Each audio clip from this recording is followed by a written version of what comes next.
What's up today, guys? We are checking out the Rosco 8 today.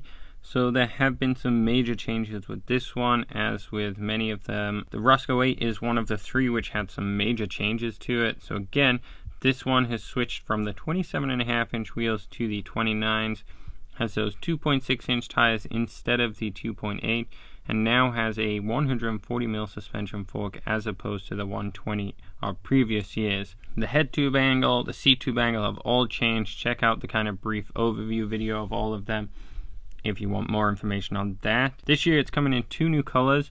So it's coming in a blue color and a matte black olive, which should be a really nice color. It looks a little darker. They do have pedals out in the olive color already, but this might be a little darker because of the matte black in it. I'm not exactly sure. I've never seen this color before, so it's cool that Trek is still coming out with new colors and new changes to them. It's good to see. So that Trek Rosco 8 now is priced at 2,800 Canadian. That'll be around the 2,500 US dollars.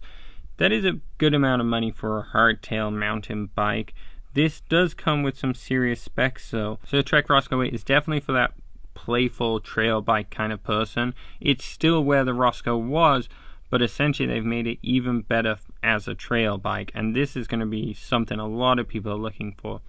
Instead of having like limitations from that geometry and from that suspension travel, going to this new geometry and new suspension travel is going to make for a huge increase in like abilities of where this can go and ease of use. As with all the Roscos, it does have an aluminum frame. There is no carbon model yet. Maybe they'll come out in the future with it. This one is paired with a 140mm RockShox 35 gold fork, so that is an excellent option. It is definitely RockShox bigger but entry-level setup, so the 35mm stanchions mean you get a lot of stiffness from it, a lot of control, and a lot of smooth actuation. It is at gold level, so again, it is up there in the level, but there's nothing crazy fancy about it. It does come with a lockout. Not that many people use it. I don't know if many people use it. I don't use mine that often. Do you guys use yours? Let me know in the comments below. This one has the SRAM NX Eagle with it. It's interesting they didn't go with a Shimano system.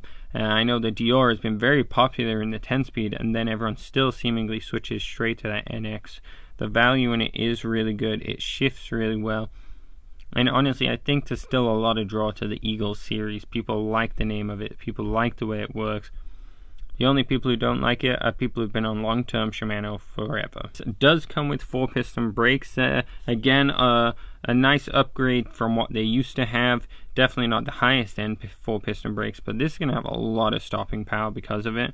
You're going to be able to really hammer in late into the corners, get low on the corners, and really control them through it. The 4-piston really makes a huge difference. It's a very noticeable upgrade. Along with the 29-inch wheels, they actually now have the 108 tooth rapid drive hub, so this is going to make for really fast engagement, which is really nice. If you've not had that before, it's definitely worth the upgrade. You can really feel the difference when you start pedaling. It is just instantaneous.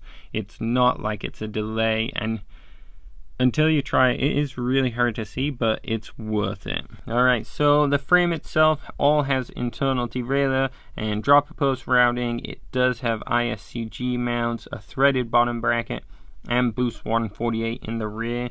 The fork itself is that RockShox 35 like I said, but cool thing about it is that Debon air spring, so it does cut that weight down really nicely, and that's Boost 110 on all of them with a 15mm axle. Same with all the other updated Roscos. It has a 150mm max capacity, so that'll be interesting to see if people are upgrading. So one thing similar with this one and the Rosco 9 is this does have the Line 30 rims as well as XR4s, 120 TPI, and it is set up from the box tubeless, so it comes with 6 ounces of fluid, and they'll set it up for you straight from the shop, which is cool. It's ready to go. No need to upgrade down the line. That rear derailleur is actually a GX Eagle, so you'll get the NX Eagle shifter and the GX Eagle derailleur, which I think is a nice combination. They do say a lot of the power and shifting speed comes from the hand controls, so it's actually a really easy way for you to upgrade, and it's nice that they're doing this. It puts you in a very high-end spec while keeping the price down, and then a very easily attainable goal of upgrading parts as you come along. The chain is an NX Eagle setup, and the crank, interestingly enough, is an X1 Eagle. This only comes with the 11 to 50 tooth cassette on it, so it's that 12 speed, doesn't have the big 52 that the Rosco 9 does, but again, I don't know if it's a big huge value going to a 52 unless you really need a super low gear. The 50 is definitely low enough. I've never had an issue with it, and honestly I find it a little too much sometimes. Interesting enough with this one though, extra small and medium come with a 100mm dropper post, whereas the medium, large, and above come with 150mm. With the other models, there's a little more spread on that with 130mm in the middle. For some reason with this one, they've gone a little more simple. I'm not sure why, but it's nice to see, and again, it's going to be interesting to see what the max size you fit in there. The brakes themselves, like I say, nothing crazy fancy. They are better than the Rosco 7. 4-piston, and fully set up, this thing should come in at around 13.5 kilos or 29 pounds. Last thing the Rosco 8 has, along with the new ones, is they have switched to that universal derailleur hanger. So it's definitely nice. I mean, it's convenient, let's be honest, as opposed to having a weird one. You're not sure what it is. It's universal. No matter what shop you go to, no matter where you go, they will most likely have it in stock. 2x drivetrains do not work on any of the new ones, including the Rosco 8.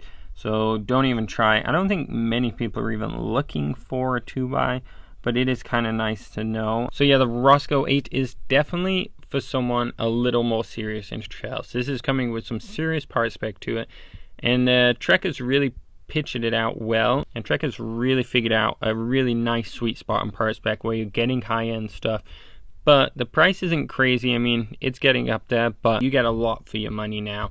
Again, 5 years ago, 6 years ago, something like this would have been an insane part spec on any bike, let alone a hardtail.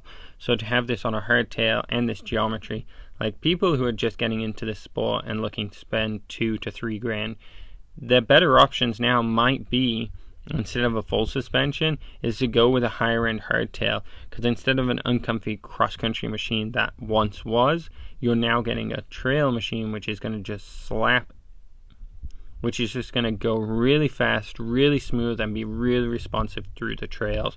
I definitely recommend this bike to anyone. Yeah, hopefully this video helps someone out.